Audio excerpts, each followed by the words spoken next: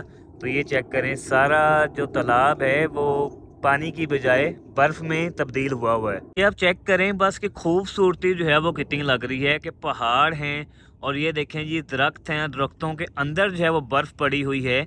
तो क्या खूबसूरती का लेवल है, आप सिर्फ खूबसूरती चेक करें जी। उम्मीद है कि देखकर जो है वो आपको भी बड़ा जो है वो खूबसूरत लग रहा होगा। और पहाड़ के पीछे जो बादलों का रंग है, जो ये आपको बादलों का कलर नज़र आ रहा है, वो तो फिर क्या ही जो है वो खूबसूरती में इजाफा कर रहा है। तो चेक करें जी, चारों तरफ ही अगर मैं आपको दिखाऊं तो खूबसूरती ही खूबसूरती है। कहीं बर्फ़ बनी हुई है मुकम्मल और कहीं दरख्तों के अंदर बर्फ़ है और पहाड़ों के ऊपर भी बर्फ़ है। तो क्या मनाजिर हैं जी। देखें जी, इस जगह का नाम नज़र आ गया है कोहशार। ये सामने उन्होंने ऊपर देखें पहाड़ के ऊपर बड़ी खूबसूरती के साथ जो है कोहशार लिखा हुआ है। ओके जी, अब मैं आ गया हूँ मॉल में। इस मॉल का नाम तो नहीं मालूम कि क्या है, लेकिन जो भी है मॉल है। आपको दिखाता हूँ जी कि यहाँ पर मस्जिद में ये जो मॉल है किस तरह का है।